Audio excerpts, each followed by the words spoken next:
Hoje a gente vai falar basicamente sobre os antibióticos, tá? A ideia seria eu falar da parte de farmaco e o Patrick, que está aqui com a gente, falar da parte clínica, mas a gente acabou achando por bem dividir a aula em duas, porque senão ia ficar muito extensa. Então, dependendo do tempo, eu vou prosseguir um pouquinho para antibiótico terapia empírica, dependendo do tempo, a gente encerra por hoje e aí na semana que vem o Patrick toca antibiótico terapia empírica e os casos. Senão a gente faz até a parte empírica hoje e aí ele passa os casos na semana que vem. Então, como sempre, Eduardo Zincone, assistente da disciplina de emergências clínicas e coordenador do HSH, e junto com o Pablo, Gabriel, Renan e Álvaro. E o Patrick é assistente comigo e do HC e também coordenador do Next São Bernardo. Então, aqui está a lista de presenças. Se vocês puderem assinar, a gente agradece bastante, que a gente acaba mandando isso para o GENEC da Mil, principalmente quem for do HSH ou do Next.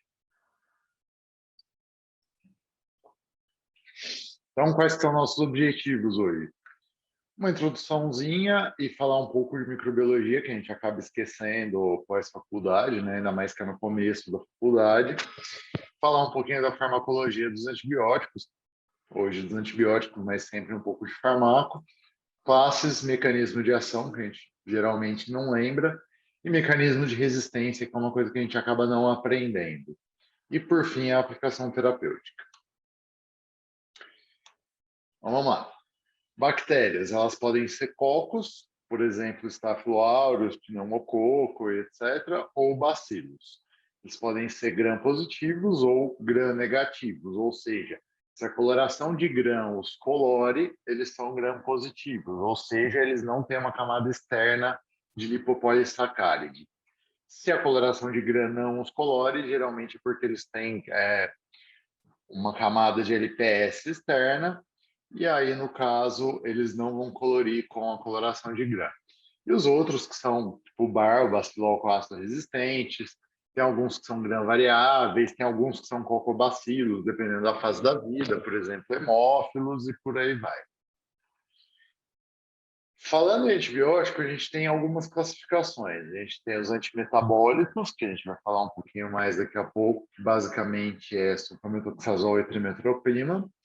E os agentes que inibem a síntese da membrana em paredes celulares, que basicamente são os beta-lactâmicos, os agentes que agem diretamente na membrana, como, por exemplo, os aminoglicosídeos, que impedem a função ribossômica, então aí já vão várias classes, que inibem a subunidade 30S, os outros inibem a 50S do ribossomo, e os que interferem no metabolismo dos ácidos nucleicos. Quanto à atividade, eles podem ser bacteriostáticos e bacteriolíticos, tá?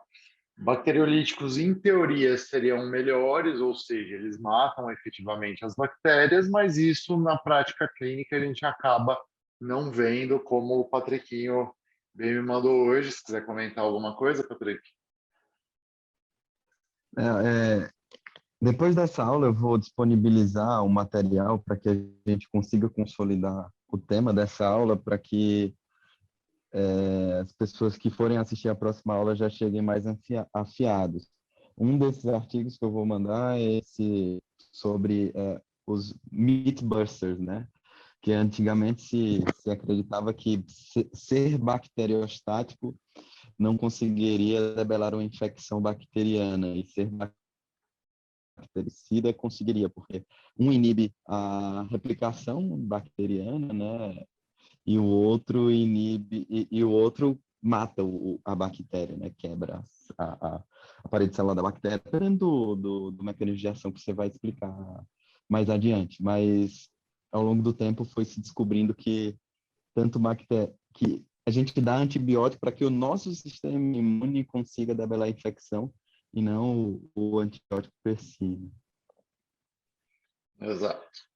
E aí a gente precisa lembrar que a atividade ela vai variar com o pH do meio, como o Patrick bem colocou agora, com a atividade imune do paciente, ou seja, quem acaba com a infecção é o nosso próprio sistema imune, não é o antibiótico. de qual tecido a gente está falando. Então, por exemplo, o cipro não penetra muito bem no parênquima pulmonar. E a habilidade do... Opa, volta. E a habilidade do agente de atingir o alvo molecular dele, ou seja, de entrar na bactéria e chegar aonde ele precisa para agir na bactéria. Então, por exemplo, pH do meio. Um abscesso que tem um pH muito ácido, muito possivelmente pouco antibiótico vai chegar lá. Um paciente imunossuprimido vai ter uma capacidade menor de lidar com qualquer infecção bacteriana. Tecido, é muito mais difícil você tratar uma osteomielite do que você tratar uma pneumonia. E a habilidade do agente de atingir seu alvo, aí vão entrar os diferentes tipos de bactérias, que é o que a gente vai ver daqui a pouco. Então, por exemplo, a Pseudomonas, que é um bacilo gram-negativo, né, não fermentador, ela tem a beta-lactamase dela no espaço periplásmico, ou seja, entre a membrana interna e a membrana externa, ou seja, entre o LPS, o lipopolissaccáride, e a membrana interna, ou seja, qualquer antibiótico que entrar com uma exceção apenas vai ser metabolizado por essa beta-lactamase. A gente vai falar desse antibiótico um pouquinho mais para frente. Então, em algumas bactérias, principalmente as gram-negativas, a beta-lactamase fica nesse espaço periplásmico entre as duas membranas aí e consegue acabar com o teu antibiótico antes que ele penetre na célula. A aquisição de resistência, ela é através de um processo de mutação-seleção ou através de um processo de indução.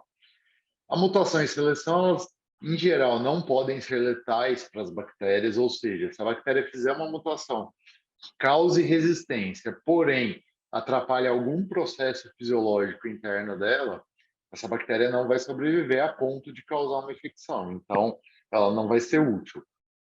Geralmente, a aquisição de resistência acontece em passos, ou seja, muta uma PBP, faz uma beta-lactamase, aí depois muta mais um pouquinho de uma PBP ou muta outra PBP e por aí vai. PBP são as proteínas ligadoras de penicilina.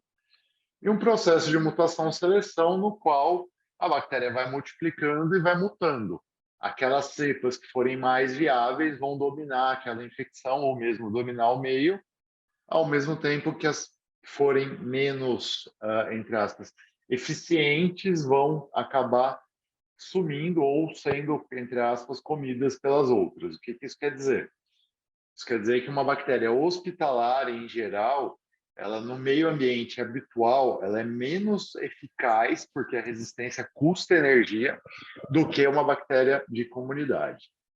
E indução, que é o que acontece nas bactérias do tipo CESP, né? A gente vai falar um pouquinho mais disso depois, que são bactérias que já possuem no seu genoma os mecanismos de resistência. Por exemplo, uma beta-lactamase, como aí, por exemplo, um Enterobacter ou uma própria Pseudomonas, e a partir do momento que elas começam a viver em um meio em presença de uma beta-lactama, elas vão induzir a produção dessa beta-lactamase.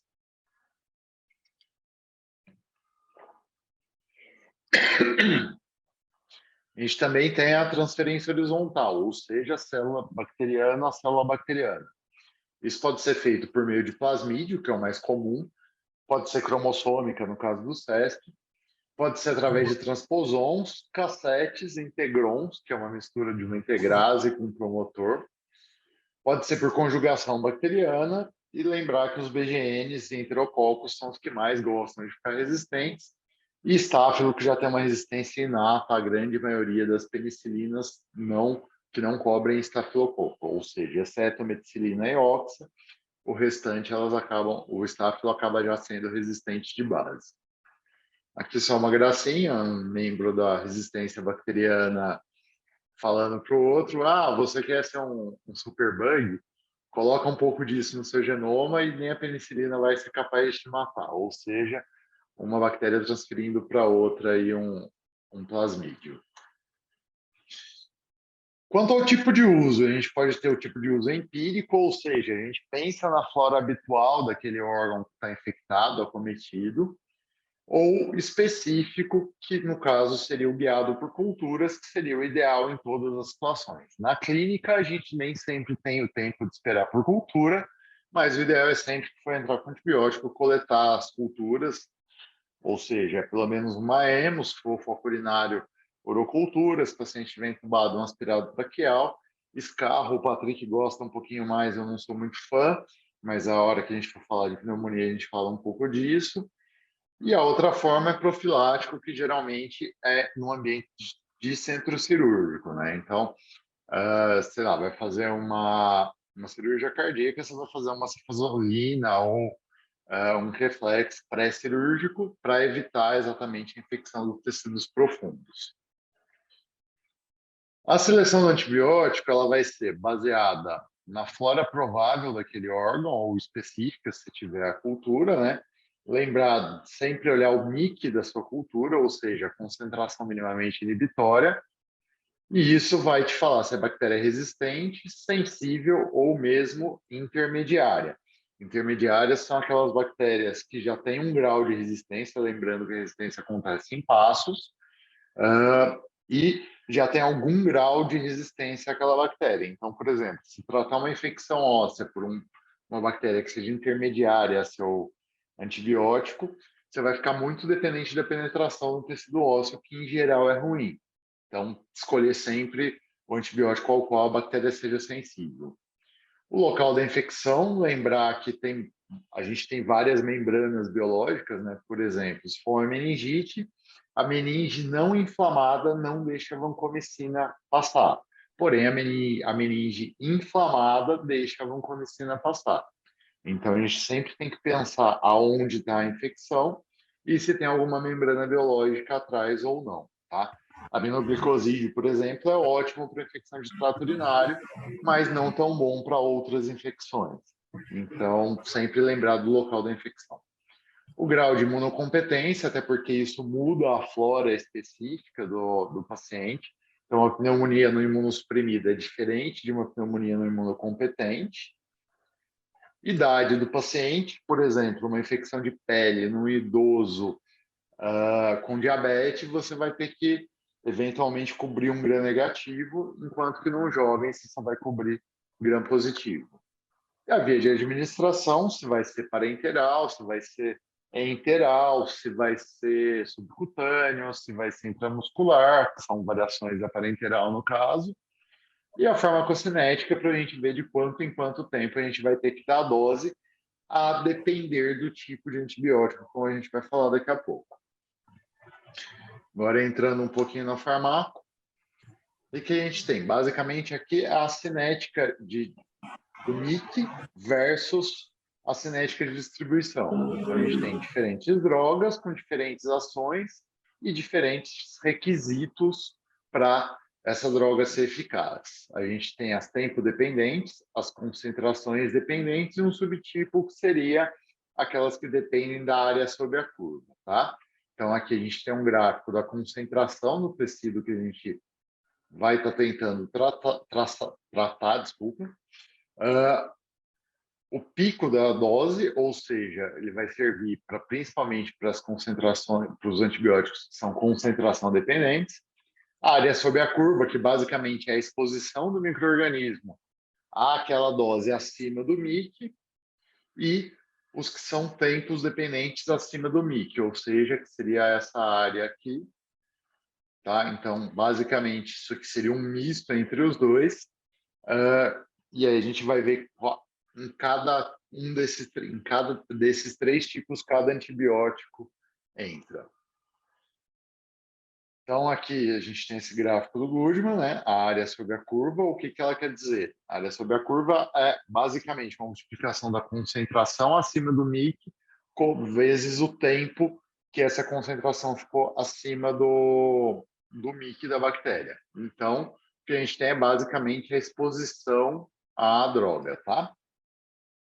Alguns antibióticos eles vão ser dependentes da gente atingir uma concentração de pico, outros antibióticos vão ser dependentes principalmente do tempo que vai ficar exposto, e alguns vão depender dessa área sob a curva aqui, ou seja, basicamente a quantidade de droga. Então, aqui mostrando em outros gráficos, pico por mic, ou seja, a diferença entre essa linha e essa linha, como é o caso dos aminoglicosídeos e quinolonas. Tempo, que é mais importante do que o mic, acima do mic, no caso, que seria o caso das beta-lactamas, e a área sob a curva, que basicamente é o caso dos glicopeptídeos, tá? Então, onde que a gente erra? Onde que a gente caga a hora que a gente está colocando um antibiótico para o paciente? Primeira coisa, tratamento de uma infecção não responsiva. Não adianta eu querer tratar uma infecção viral com antibiótico que serve para matar bactéria. Então, não tem o menor sentido. Não adianta eu tratar um gram positivo com antibiótico que só pega gram negativo. Então, também não vai resolver para nada, como o Patrick falou na aula da semana passada. Covid não se trata com antibiótico. Gripe, faringite viral não se tratam com antibiótico, por aí vai. Febre de origem indeterminada, 25% só são bacterianas e tratáveis com antibióticos, entre aspas, normais. O que eu quero dizer? O paciente está com febre, não obrigatoriamente você vai entrar com antibiótico, você vai estar acertando em um quarto das vezes só, né? Então, tem que ter alguma outra evidência de infecção bacteriana para a gente não começar a entuchar antibiótico em todo mundo, né? Que é a famosa história do pelo não, pelo sim, você fim. Dosagem incorreta. Lembrando que vários antibióticos você tem que corrigir para função renal e também não adianta dar subdose, né? Se você der uma subdose, o que vai acontecer é que a bactéria só vai aprender a comer aquele antibiótico porque a concentração nunca vai chegar no limite, só vai induzir resistência.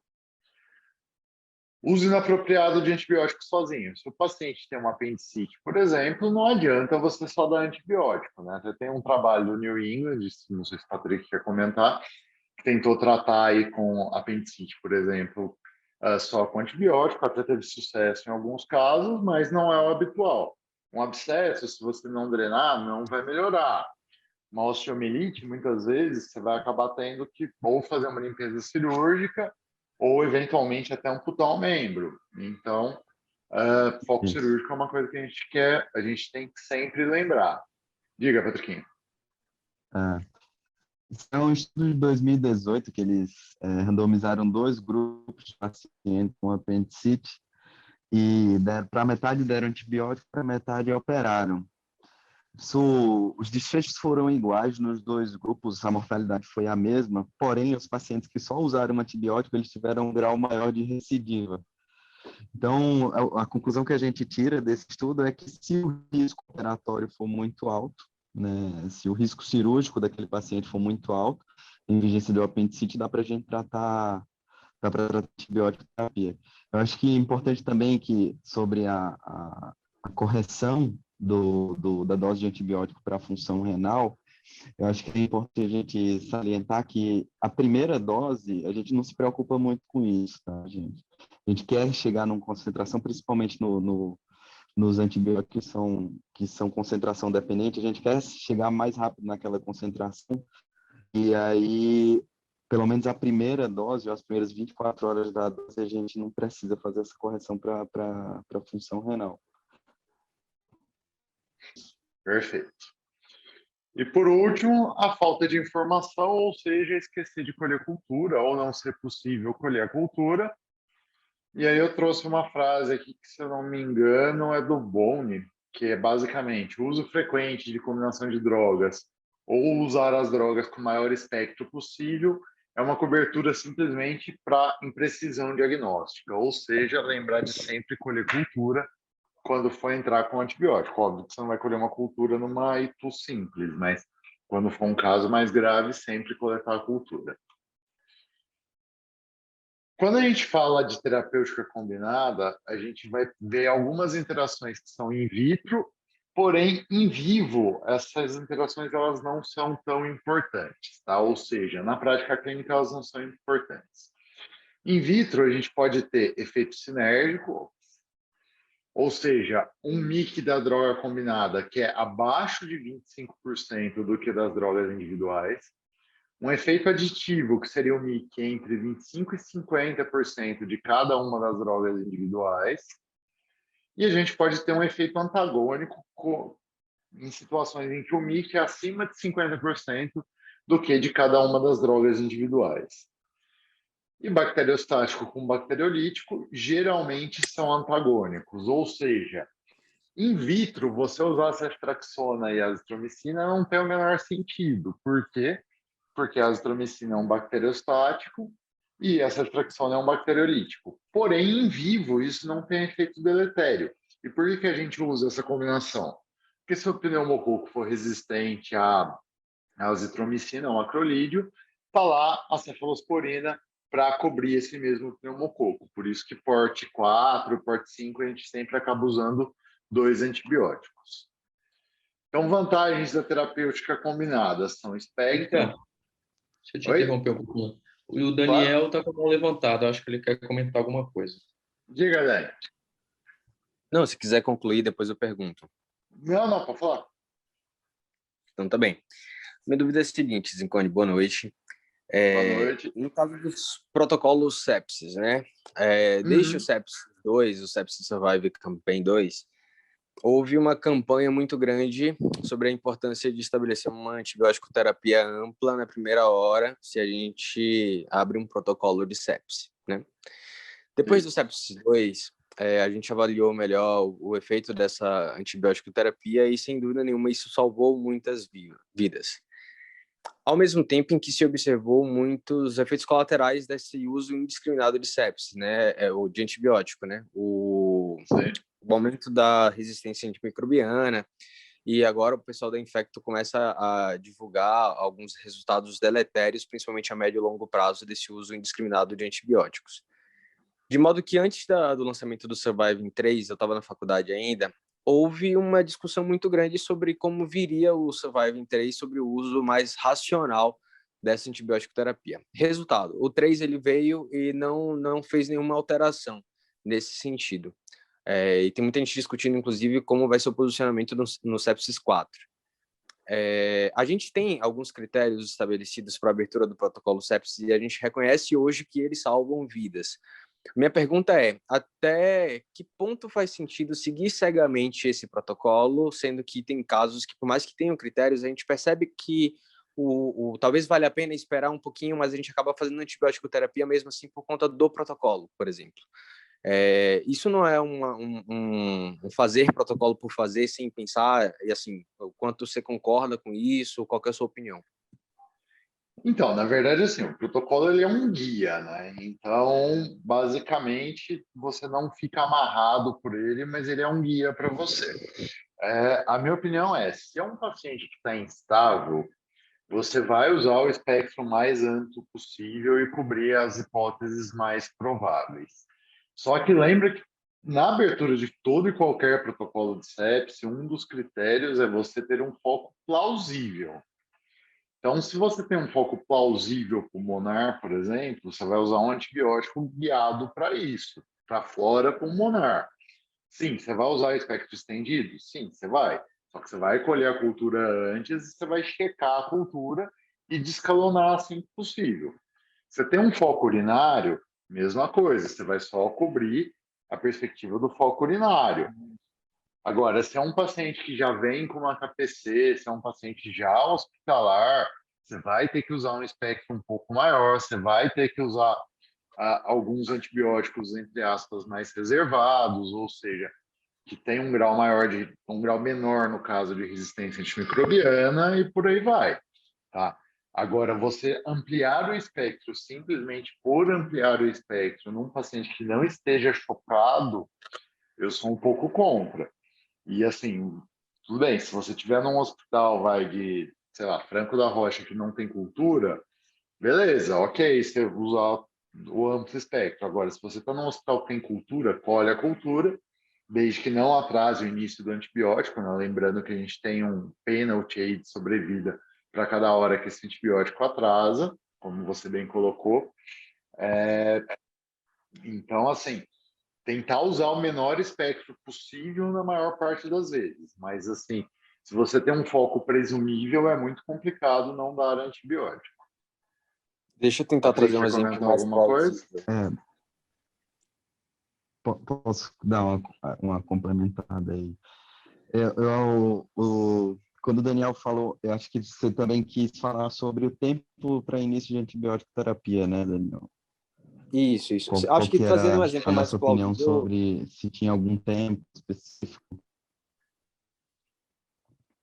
eu acho que Pode falar. trazendo talvez um exemplo mais plausível, talvez fique mais fácil de vocês entenderem a minha dúvida. Exemplo, idoso que chega com rebaixamento do estado geral. Pode ser uma infecção simples, pode ser, Uhum, mas pode ser uma hiponatremia, talvez, né? Alguma hiperglicemia, enfim. A gente muitas vezes abre o protocolo de sepsis, mesmo o paciente estando estável, né? Sendo que poderia esperar 2, 3 horas o resultado dos exames, mas pela possibilidade de uma infecção, uhum, a gente acaba abrindo o protocolo e entrando com antibiótico de forma precoce, né? Sendo que a gente poderia esperar os resultados dos exames e talvez até entrar com um sim, antibiótico sim. mais específico para o problema do paciente. Uhum, que às vezes você não consegue ver onde é que realmente está aquela infecção, né? Você fica meio perdido. O estudo que demonstrou, na verdade, o primeiro estudo foi o Rivers, né? Que colocou tudo num combo e Patrick, a seu áudio está cortando mortalidade, um pouco. se era o cuidado em si daqueles pacientes. Peraí,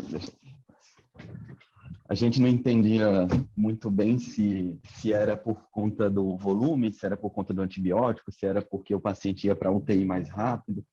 E aí foi feito um estudo observacional, foi publicado em 2006, do Kumar. E aí, nesse estudo observacional, que o tempo de antibiótico terapia, quanto mais ele se prolongava, mais aumentava a mortalidade, né, nos pacientes que entravam nesses protocolos, no protocolo de sepsis. Quando a gente pensa em prolongamento do início da antibiótico terapia, vem algumas coisas associadas, né, principalmente antes do Surviving 3, do Surviving 2, que é a ausência de outros cuidados que o paciente deveria ter, né? Quando a gente pensa no que o antibiótico demorou para entrar, talvez ele tenha demorado para ser atendido, talvez ele tenha demorado para colher exames laboratoriais, para ser monitorizado. Então, realmente, a gente não conseguiu até hoje dizer se é realmente a demora na antibiótico terapia ou se é a antibiótico terapia precoce que faz os pacientes evoluírem melhor. Realmente, a gente não tem certeza disso, a não ser que tem estudo de boa qualidade com pacientes com instabilidade hemodinâmica. Caso o paciente tenha instabilidade hemodinâmica, realmente essa mortalidade aumenta brutalmente quando você atrasa a antibiótico terapia. Quanto antes, na instabilidade hemodinâmica, melhora a mortalidade do paciente. Sabendo que todos os choques, né, 60% a 70% das vezes vão ser sépticos, depois cardiogênico, né, e tem suas outras causas. Quando a gente vai olhar doença por doença, tem estudo específico de pneumonia que fala em 4 horas para início de antibiótico terapia, também tem estudo que fala em 6 horas para início de antibiótico terapia, sendo um intervalo seguro para você iniciar, a não ser que o paciente esteja instável hemodinamicamente. Outro grupo de pacientes que se beneficiam de terapia antibiótica precoce é no paciente com neutropenia febril, que já existe um grau de translocação bacteriana intestinal, então o paciente está em risco a qualquer momento de desenvolver uma sepse que seja catastrófica.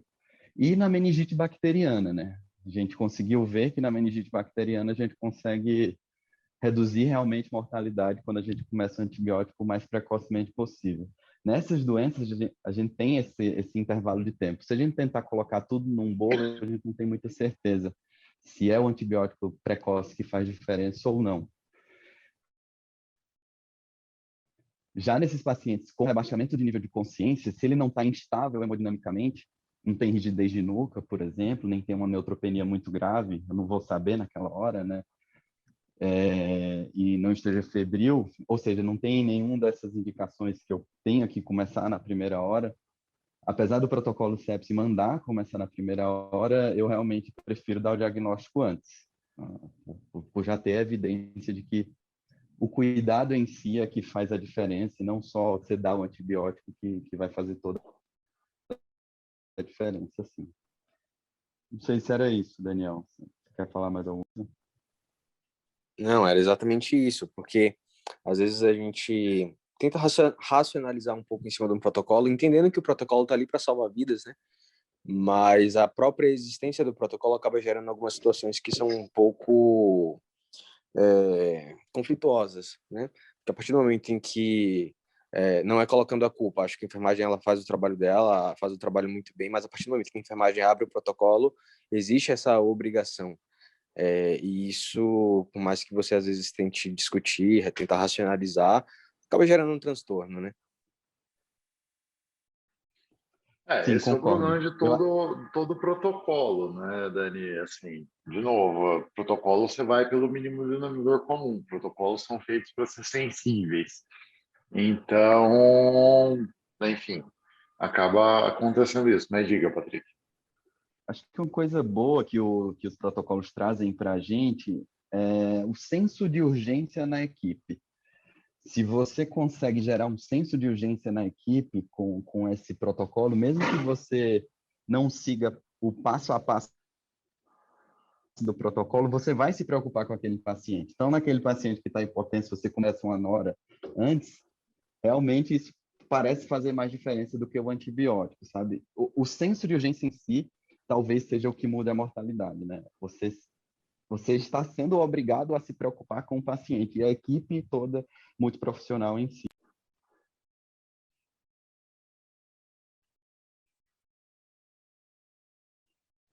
É isso, pode prosseguir isso. Quer falar mais alguma coisa, Daniel? Não, não, era basicamente isso. Fechou. Então vamos lá. Só voltando no espectro para a gente fazer o slide certinho. Espectro, ou seja, se você precisa cobrir um gram negativo numa infecção de pele, você vai associar um antibiótico para gram negativo ou para gram positivo.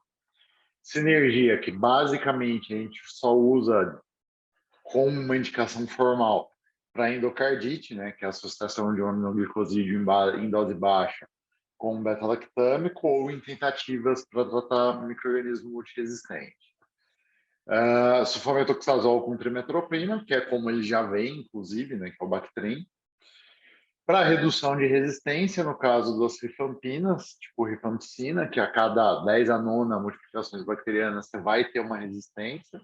E no caso de bactérias intracelulares, como o Mycobacterium tuberculosis, que você vai ter que tratar por um longo período e coisas assim.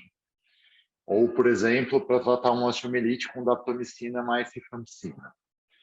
As desvantagens são, como o Daniel bem colocou, aumenta o risco de efeitos colaterais, vou criar um risco de superinfecção bacteriana, vou ter um custo maior pelas duas drogas, obviamente, né? E corro o risco de ter efeitos antagônicos, mas que são muito, muito, muito raros na clínica, como eu coloquei no exemplo da ceftriaxona com azitromicina. Agora, falar um pouquinho das classes de antibiótico.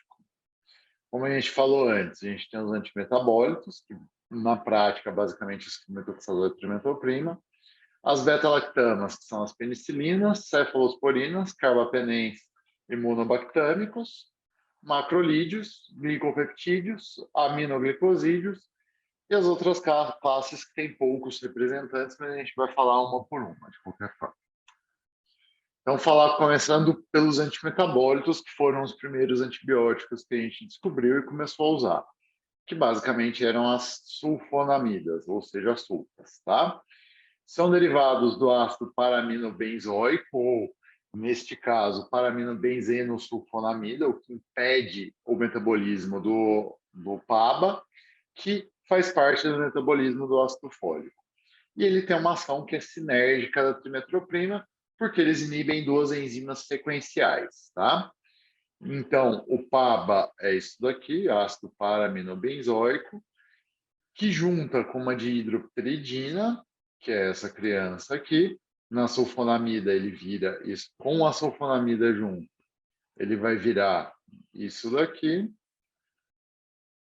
E sem a sulfonamida, a bactéria consegue sintetizar o primeiro passo do folato, que é essa dihidropteroato sintase, tá? Então, ela vai juntar a dihidropteridina com o ácido paraminobenzóico.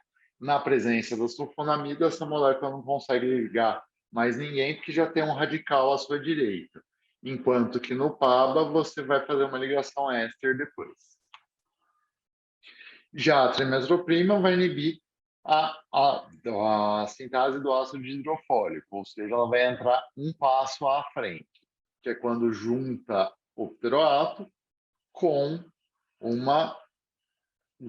glutamato, desculpa. E aí vai formar esta criança aqui. O ácido do PABA vai ligar na amina do glutamato, e aí você vai ter o ácido dihidrofólico, tá? Então, aqui está o dihidrofolato, a trimetropima, como vocês podem ver, elas têm algumas semelhanças moleculares, principalmente esse grupamento aqui, que lembra bastante esse aqui. O metotrexato, que basicamente faz a mesma ação da trimetroprima, só que na gente, ou seja, não é muito bom, né? A gente usa como imunossupressor. E a pirimetamina, que é outro inibidor da HFA sintetase, tá? Então, quais as sulfonamidas de interesse clínico? Basicamente, a sulfadiazina de prata, que a gente usa de forma tópica, né, em creme, principalmente em queimadura, inibe quase todos os micro-organismos patogênicos, afinal é uma sulfonamida, e você vai ter a ação da sulfadiazina, bem como a ação da prata, tá? Prata micronizada, ela é um antibacteriano potente. Então, quando você usa a sulfadiazina, você está combinando a ação das duas drogas, tanto da prata quanto da sulfadiazina. Só tomar um pouco de cuidado em ferida aberta, porque a prata aí vai ser absorvida e isso não é muito bom. E o outro que a gente usa é o sulfametoxazol com a trimetroprima, que vem em doses de 800 para 160, que é o Bactrim F, ou 400 para 80, que é o Bactrim normal. A gente tem apresentações oral ou EV. Ele tem uma meia-vida de 10 horas, a combinação, e essa combinação atravessa a barreira hematoencefálica, tá? Então, é um bom antibiótico que vem cada dia mais voltando, entre aspas, na moda, porque a gente está vendo um aumento de resistência às outras classes e, em paralelo a isso, uma diminuição à resistência das sulfonamidas. A toxicidade, ela é principalmente no paciente com deficiência de folato, por motivos óbvios, né? É o metabolismo que a sulfonamida inibe. Pode ser hematotóxico, é tóxico para hematopoese, então pode dar megaloblastose, leucopenia e plaquetopenia. E 6% das pessoas fazem reações cutâneas às sulfonamidas. A grande maioria não são reações graves, mas a gente já viu Steven Johnson, já viu NET, por conta de Bactrim, tá? Então, só lembrar que se a pessoa já teve alguma reação de pele, evitar um pouquinho o uso de sulfonamidas. A resistência ao sulfametoxazol é basicamente por uma mutação ou um plasmídio que codifique a dihidropteroato sintetase e vai ter uma menor afinidade para a sulfonamida em relação ao PABA. Bomba de efluxo, ou seja, a bactéria joga a sulfonamida para fora através de um gasto energético, ou seja, ela gasta ATP para jogar para fora a sulfonamida. Uma menor permeabilidade de alguma porina à entrada, alguma via metabólica alternativa que apareça nessa bactéria, ou aumento de produção de outros metabólitos, ou seja, como é um inibidor competitivo, se você aumenta a quantidade de PABA dentro da bactéria, você vai conseguir sintetizar ainda um pouco de folato. A trimetropima é plasmídio mediada e é uma alteração, ou seja, uma mutação na dihidrofolato redutase, que vai converter o DHFA para THFA, tetrahidrofolato, que é a forma ativa. Quinolonas, que a gente usa a rodo. As quinolonas, elas inibem a DNA-girase nos gram-negativos e a topoisomerase 4 nos gram-positivos. São antibióticos bactericidas e concentração dependentes, ou seja, a gente precisa ter um pico alto de concentração nos tecidos, tá? O que essas duas enzimas fazem? Elas impedem que a bactéria consiga reparar o seu DNA, porque a hora que o DNA está muito girado para para replicação, ele não consegue ser desdobrado, então ele fica extremamente dobrado e aí as outras enzimas não conseguem chegar nele para transcrever. A resistência, basicamente, é por uma mutação do alvo molecular, ou seja, tanto da girase quanto da topo, e as quinolonas de quarta geração, ou seja, moxifluxacino, gatifluxacino e gemifluxacino, GAT a gente não usa mais, são mais resistentes a essas mutações porque elas têm 2 sítios de ligação na DNA girase bacteriana. Bomba de efluxo, que vocês vão ver que é uma coisa muito comum na resistência bacteriana, e atualmente a gente vê essa resistência aumentando muito porque a gente usa muito a quinolona, né?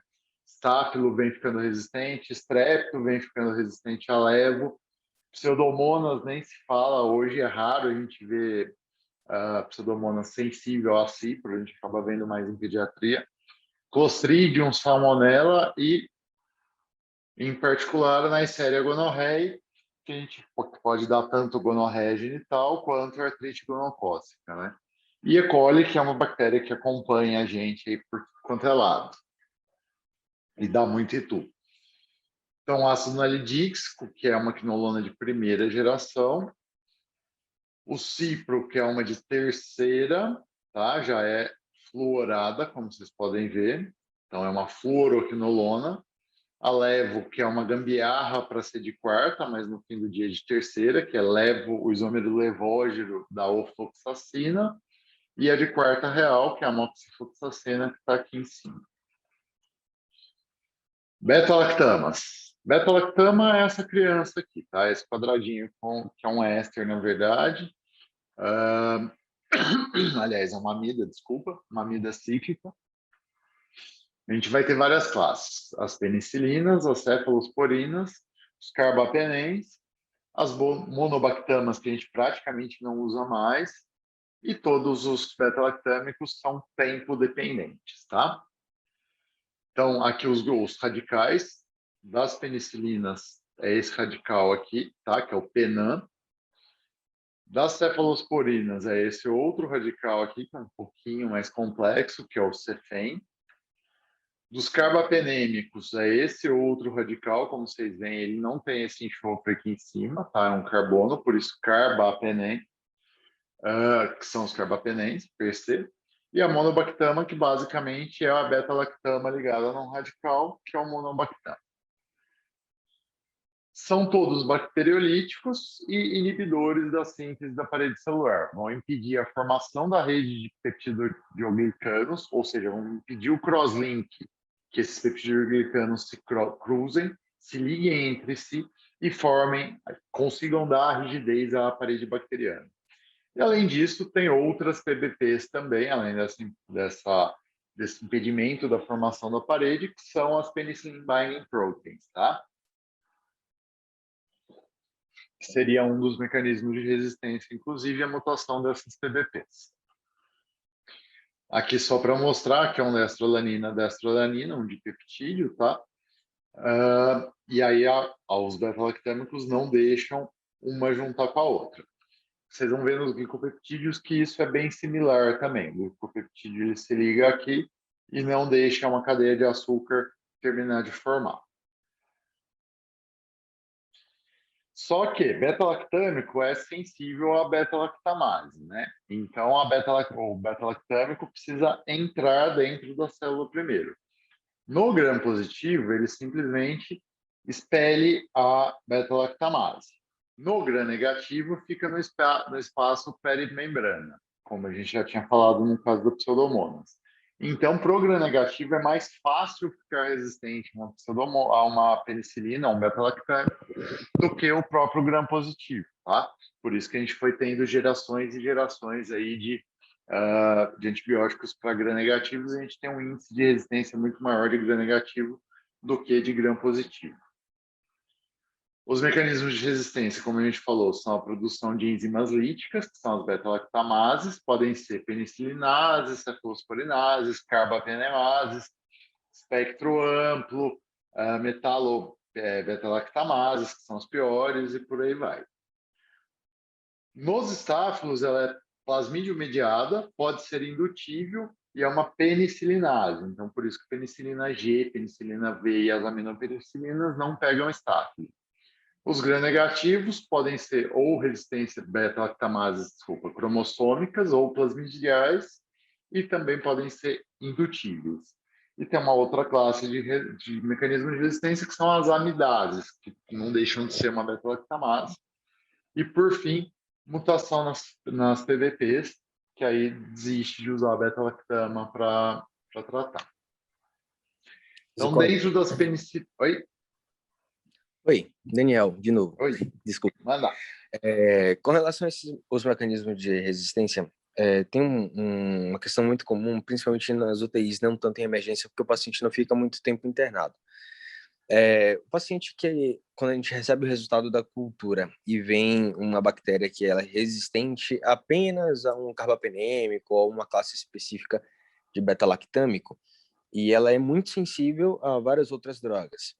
E existe aquela eterna discussão, será que eu entro com um antibiótico mais simples ou eu já entro com um antibiótico de um escopo mais a não avançado? ser que seja uma bactéria do grupo CESP, que o Patrick vai falar quais são nas próximas aulas, mas Enterobacter, desculpa, seria um exemplo, Pseudomonas outros, você pode usar a beta-lactama sim, tá? Como a gente falou aqui, elas podem ser penicilinases, cefalosporinases ou carbapenemases. Algumas têm espectro estendido, claro, mas você pode ter resistência a uma classe sem ter resistência a outra, tá? Não obrigatoriamente aquela beta-lactamase daquela bactéria vai comer as três classes, vai degradar as três classes. Então, por exemplo, se você tem, vamos pensar, um estrepto que é resistente a ceftriaxona, você vai poder usar ou uma penicilina ou você vai poder usar um monobactâmico, que é o aztreonam, sem muito problema, ou até mesmo um meropenem, tá? Ou outra beta-lactama com inibidor de beta-lactamase.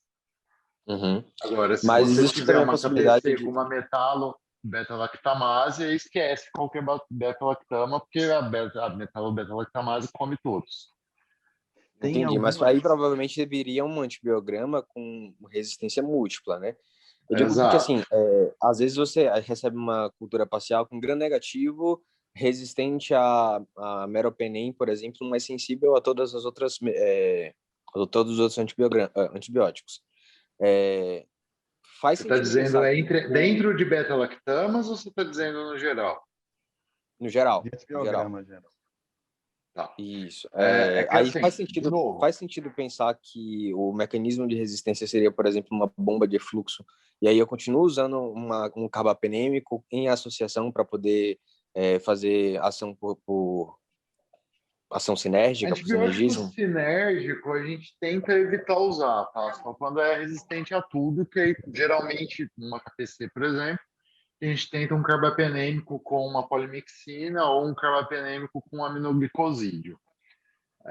Mas, no geral, se você tem uma resistência a beta-lactama, mas tem uma sensibilidade ou um aminoglicosídeo ou uma quinolona, você não vai ter resistência cruzada, tá?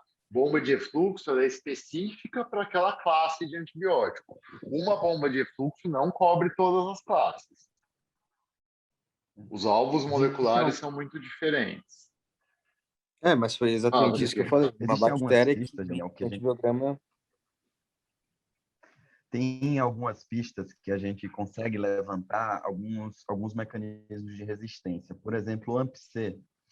Às vezes, as bactérias vêm sensíveis às cefalosporinas, por exemplo, mas elas têm um marcador. O marcador bem clássico da AMP-C é o cefoxitina R. Quando ele aparecer, por exemplo, que ele é sensível a ceftriaxona, sensível a cefepime, e ele é resistente à cefoxitina, isso é um marcador de AMP-C. Então, esse paciente, essa bactéria aí, ela tem esse gene cromossomial, né? Que já está, ou ele tem essa resistência já com ele mesmo, ou ele, ao ser exposto a uma cefalosporina, ele vai induzir resistência. Por isso que a gente tem que saber qual que é o grupo de bactérias que está mais associado a esse gene AMP-C, né? Esse gene. Seriam alguns marcadores que existem no embrião, né? Existem alguns marcadores no antibiograma que fazem a gente levantar essa hipótese de uma falsa sensibilidade. Acho que foi isso que você quis levantar, né? Sobre as falsas sensibilidades que apresentam nos antibriogramas. Geralmente eles estão associados a esse grupo mais space aí, o antigamente chamado CET. Exatamente. E tem outros padrões também, né?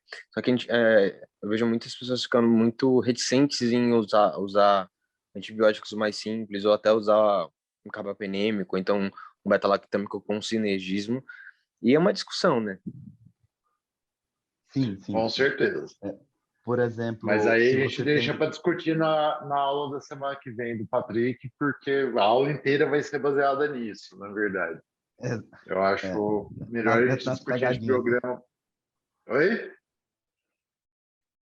Nas Patrick? pegadinhas, né?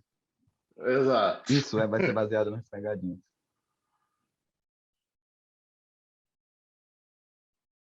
Fechou, Dani? Ok, tudo bem. Combinado. Senão a gente fica até 10 horas da noite, a aula é meio comprida. E aí a próxima é exatamente para a gente discutir esses casos, assim, mas, digamos, que fazem a gente passar um perrengue. Então, as familites, ou sensibilidades intermediárias, ou padrões de resistência e coisas assim. Por isso que a gente dividiu nas duas, na verdade, porque numa só ia ficar meio complicado. Então, continuando nas penicilinas. Toda vez que eu encosto no mouse, ele volta. As naturais são a G, que é basicamente a penicilina benzatina, e a V, que era oral, né? Não sei se vocês já viram a PENV oral, era muito comum antigamente, principalmente em pediatria, que é a fenoximetilpenicilina. As aminopenicilinas, que são a AMP e a amoxicilina, que foram desenvolvidas para tratar basicamente enterococo. A AMP tem uma absorção de 60% de oral, então a gente não usa mais VO, hoje se usa amox. E as resistentes à beta-lactamase, a gente vai ter as antiestafilocócicas, que basicamente aqui a gente usa a oxa, que é uma isoxazolilpenicilina, e as antipseudomonas, que são basicamente, que a gente usa basicamente a piperacilina, que são do grupo das ureidopenicilinas. Mas geralmente a piperacilina a gente usa associada a tazobactama, que é um inibidor de beta-lactamase. Efeitos adversos, geralmente alergia, a gente tem uma quantidade razoável de alergia à penicilina, né? E a oxa pode dar mielosupressão, a granulocitose e hepatite, apesar de eu nunca ter visto nenhuma das três ao vivo. E a PENG e a piperacilina vão diminuir a agregação plaquetária, mas, de novo, não é uma coisa que eu já tenha visto efeito adverso clínico com relação à diminuição de agregação plaquetária. Lembrar da oxa da nefrite intersticial alérgica, né? Que é bem clássico. Que é a ANIA. Boa, Patriquinho. Aí das céfalos, a gente vai ter elas que é o Cefem, né? Que é essa criança aqui que a gente falou. A gente vai ter as gerações. A primeira vai pegar gram-positivos, exceto enterococos. E o que a gente tem basicamente de uso oral é a cefalexina e a cefadroxila, e uso endovenoso a cefazolina, que é o mais usado, que é o Kefin. A segunda geração amplia a atividade para gram-negativo, porém diminui a atividade para gram-positivo. Então, a gente tem, por exemplo, o Cefaclor, que só serve para tratar a infecção urinária, e a cefuroxima, que tem tanto EV quanto VO, que pega pulmão, pega pneumococo, e é um antibiótico que a gente acaba usando, e também pega gram-negativo. E aí a gente tem uma subclasse da segunda geração, que são as cefalosporinas de segunda, que pegam bacteroides fragíveis. E aí, nessa subdivisão, entra a cefoxitina, que o Patrick comentou agora há pouco. A terceira amplia mais para gram-negativo e piora mais para gram-positivo. Então, ceftraxona e cefotaxima, que são as duas mais usadas, tá? Tem cefixima, mas não presta muito. chamava, eu esqueci o nome comercial, era da Roche, inclusive, mas um Globocef, mas não servia para muita coisa, nem vende mais, se não me engano. E a gente tem a subclasse da que pega a Pseudomonas aeruginosa, que é a ceftazidima. De quarta, vai ter um espectro estendido e são mais resistentes às beta-lactamases. Uso clínico, a gente só tem a cefepima. E de quinta, que eu nunca prescrevi na vida, que vai aumentar a cobertura para meticilino resistente, para Staphylo aureus meticilino resistente, que é a ceftarolina, que é usada no Brasil já, e o ceftobiprol, que tem uma atividade menor para MRSA, mas melhor para gram-negativo e não foi aprovado ainda nos Estados Unidos, então aqui Ó, só para menor, dizer que eu tô assistindo, é que tem menor. que marcar a presença, mas nem. Então não tem a menor chance Mas de eu podia ter ocupar aqui no tudo, Brasil, tá né? O mal. ceftobiprol, só tem a ceftarolina. Pablito, muta quem está falando aí para mim, por favor. Botei. Obrigado. Os eventos adversos das cefalosporinas basicamente são reações de hipersensibilidade, né, e alergias. Tem um pouco de reação cruzada com penicilinas.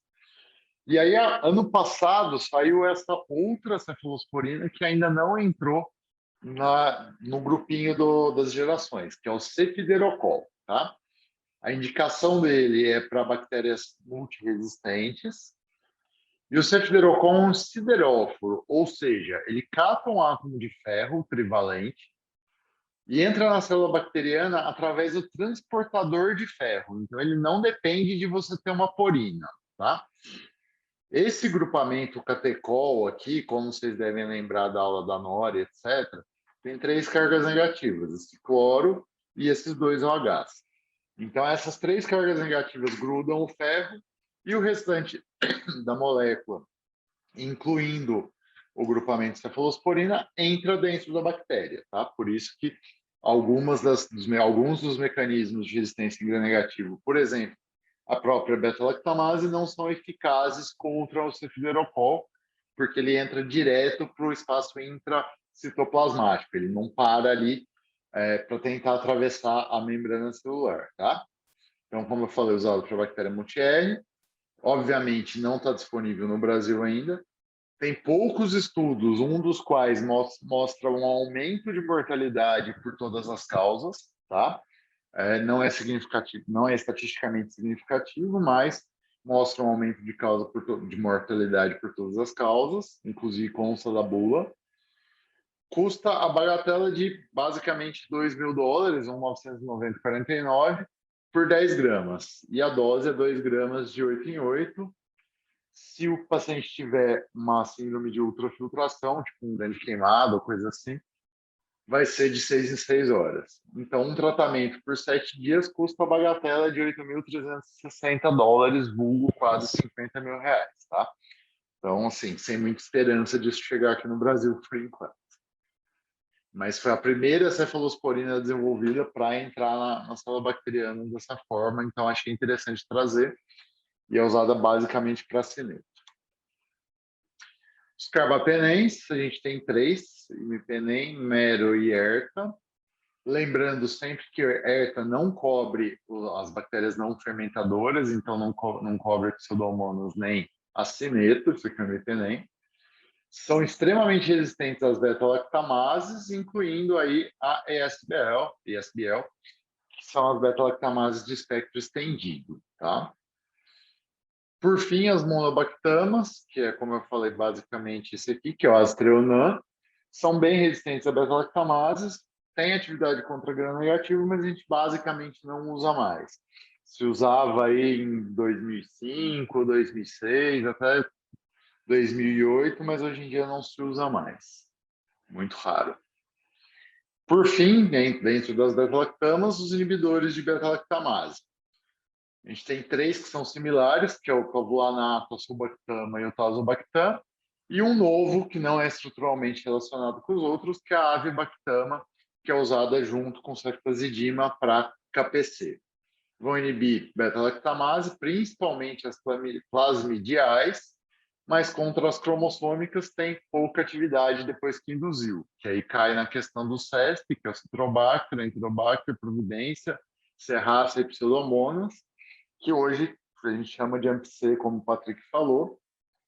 E, por fim, o avibactam, como eu disse, não é relacionado estruturalmente, inibe AMP-C, inibe plasmidiais e é usado para KPC em associação com a cefazidina. Como vocês podem ver, os outros três têm aí uma beta-lactama dentro da sua molécula, ou alguma coisa similar à beta-lactama, né? No caso do TASO e do SUL. Né? Tem esse enxofre aqui, só que ele é completamente oxidado, então a enzima não consegue quebrar, gruda e não quebra.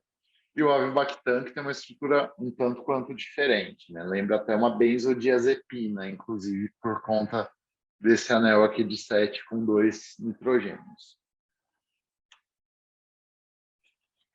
Os aminoglicosídeos, basicamente, são bacteriolíticos, a gente usava muito antigamente, hoje se usava muito e parou de se usar, agora voltou a se usar.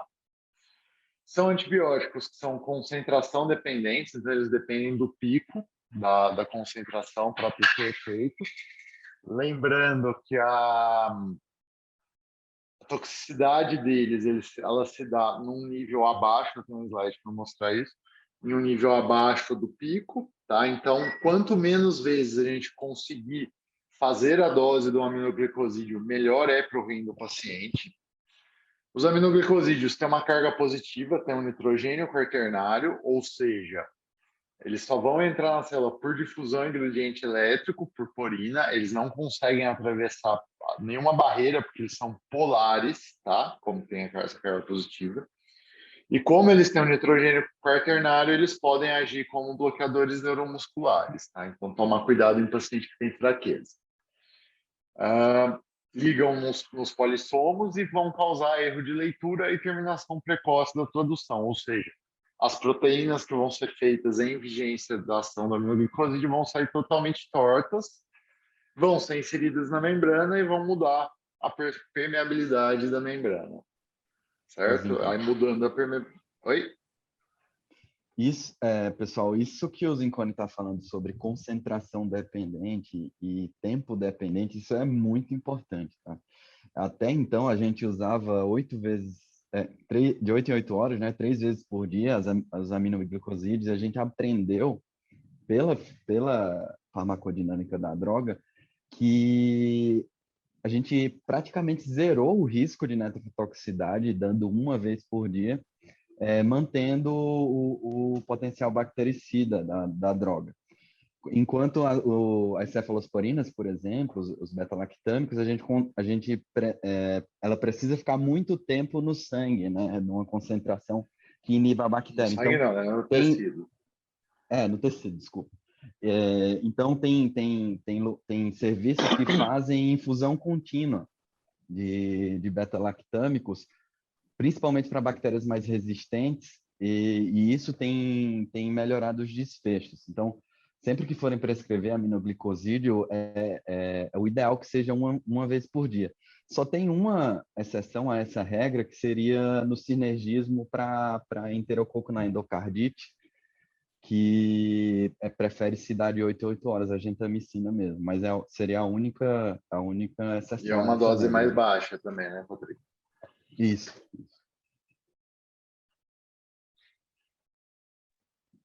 Era isso. Fechou. Aí aqui mostrando também do Goodman a ligação do aminoglicosídeo nos polissomos, né? Atrapalhando a produção de proteínas da bactéria. Então, paralisa a iniciação ou faz um bloqueio posterior e a proteína fica parcial, ou fica uma proteína torta, e aí a hora que ela é inserida na membrana, ela vai mudar a permeabilidade da membrana. Os mecanismos de resistência, o principal são as bombas de efluxo para os aminoglicosídeos. Redução de porina não é tão comum. Meio anaeróbio, ou seja, para abscesso não funciona tão bem. Mutação no ribossomo. E a gente tem 3 classes de enzimas bacterianas que vão metabolizar os aminoglicosídeos: acetilases, adenilases e fosforilases. Como vocês veem aqui, a amicacina ela tem todos esses sítios basicamente cobertos, tá? Então, a amicacina é o aminoglicosídeo mais resistente à resistência bacteriana. Ela só tem um sítio de acetilase, eu não sei porque esse negócio está passando sozinho, mas tudo bem. Ela só tem um sítio de acetilase que está aberto, tá? Então, o que acontece? Geralmente, as bactérias ficam resistentes aos outros aminoglicosídeos antes de ficarem à amicacina. Porém, muitas vezes você vai ter uma sensibilidade só in vitro à amicacina, porque o principal mecanismo de resistência é basicamente as bombas de efluxo, tá? Então, se você tem resistência a um e sensibilidade a outro, é possível que seja outro mecanismo de resistência, mas tem que tomar um pouquinho de cuidado. De peculiaridades, são nefrotóxicos e ototóxicos. Essa ototoxicidade, ela tem um efeito aditivo, então, por quanto mais tempo o paciente tomar, maior a exposição do ouvido e maior o risco de ototoxicidade. Como eu falei, tem o risco de bloqueio neuromuscular. Como vocês viram aqui, eles têm um nitrogênio quaternário, né? Quando eles estão em vivo. E são pouco, nenhum deles é absorvido VO, porque eles têm uma carga positiva. E aqui mostrando o que a gente tinha comentado, eu e o Patrick, no slide anterior, da questão do pico e do tempo que esse aminoglicosídeo fica acima do threshold do limite da toxicidade, tá? Se você faz 3 vezes ao dia, você passa muito mais tempo acima desse limite. Lembrando que o aminoglicosídeo ele tem um efeito que a gente chama de efeito pós-antibiótico. Mesmo ele já tendo saído do corpo, a bactéria ainda continua inibida. Contraindicado na miastenia graves, né? Como o Zicone falou aí, só para lembrar de uma doença que a gente deve sempre ver o que é que pode fazer ou não, os aminoglicosídeos são contraindicados na miastenia. Exato. Macrolídeos são bacteriostáticos. A astro tem uma meia-vida longa, tá? A astro é um azalídeo, no caso.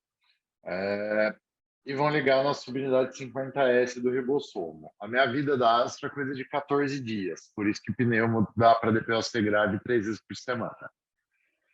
Então, está aqui a subunidade, está o polipeptídeo, a proteína saindo, e o macrolídeo vem aqui no sítio da transferase e bloqueia o ribossomo, tá? Entre o sítio A e o sítio P.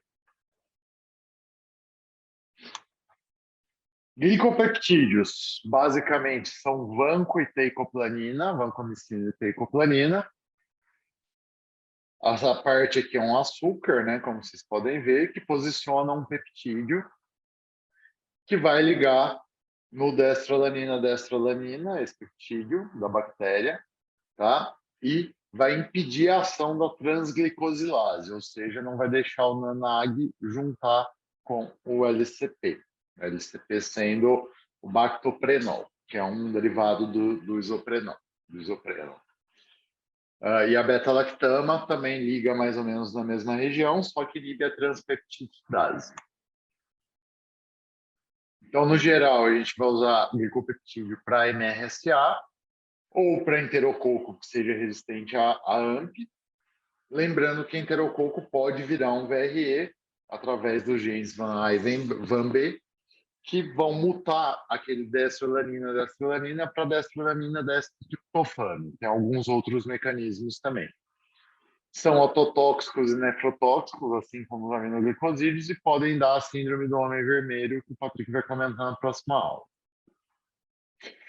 Das outras classes, desculpa se eu estiver indo um pouquinho rápido, é que o horário já está meio adiantado, ainda tem bastante antibiótico. São as lincosaminas, que basicamente são a clindamicina e a lincomicina, vão ligar também na 50S, só que num sítio diferente do macrolídeo. E lembrar que o Clostridium perfringens é resistente, tá? Essa criança aqui é a clindamicina. Oxazolinedionas, basicamente, vai ser a linezolida. Elas são usadas para pneumonias e infecção de pele pela FDA ou para VRE enterococcus resistente a vanco. A gente pode usar para GISA ou GRSA, que são os Glycopeptide Intermediate Staphylo aureus ou Glycopeptide Resistant Staphylo aureus. Vão ligar na outra subunidade do ribossomo, que é a 30S, e o principal efeito colateral é mielossupressão. Polimixinas Uma são ótima detergentes. opção para terapia oral, né? É É bom uma para ótima terapia opção para terapia oral, oral. apesar de o oral ainda não ter medicamento genérico. O EV já tem genérico, o oral ainda não, como o Patrick colocou. Das polimixinas, a gente tem a poli-B e a poli-E. A poli-E sendo a colistina, e são detergentes. Então, basicamente, a gente está dissolvendo a membrana da bactéria. Tá? Dá até para notar pelo tamanho da molécula. E as São nossas também. antibióticos ruins. Oi, Patrick. E as nossas Patrick? membranas também. E as nossas também, principalmente no rim. Então, são péssimos antibióticos, tá? São muito antigos, da década de 60, mas com uso crescente das beta-lactamas em muitas situações, como o Patrick vai comentar semana que vem, eles acabam sendo a única opção que a gente acaba tendo, principalmente a associação com carbapenêmico. Metronidazol é um nitroimidazólico, parente do saquinidazol, vai pegar anaeróbios, entamoeba, etc. E essa criança aqui também tem um nitrogênio positivo, então também tem que tomar cuidado em situações de bloqueio neuromuscular, etc., apesar de ser muito mais raro do que com aminoglicosídeo. E ela age, o metronidazol age no metabolismo de ferro da bactéria. A bactéria tenta oxidar o metronidazol e acaba se oxidando. Acho que por hoje é E só, concentra já muito tá. bem. O metronidazol concentra muito bem em tecido, né? É uma molécula pequena. Aí está o formulário de avaliação da aula. E aí, na semana que vem, a gente fala um pouquinho mais das aplicações clínicas, que já foi mais de uma hora. Queria agradecer, como sempre, a presença de todos, pedir para quem entrar ou quem assistir depois no YouTube, mesmo assim, preencher a lista de presença e, se puder, avaliar a aula também, a gente agradece bastante. E acho que é isso. Comentários? Só mais uma reforçada aí, gente. Eu tenho a lista de presença aqui, só 5 pessoas assinaram, a gente chegou a quase 30 pessoas na aula. Por favor, isso é muito importante para a gente. Tem como mandar o link da lista de presença? Porque eu, por exemplo, estou pelo celular, eu não consigo acessar o QR Code. Mando para já. Álvaro, essa foi uma boa ideia, velho, porque eles não conseguem clicar do celular nem no link. É melhor a gente mandar no chat.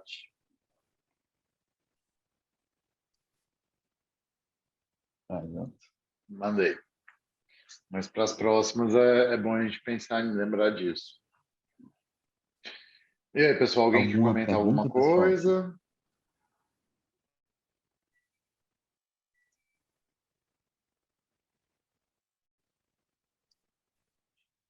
Tá todo mundo com a cabeça cheia já. Eu acho que eu Então, posso fazer só um apanhado de 1 minuto sobre, no geral, né, o que a gente fica de aprendizado geral dessa aula.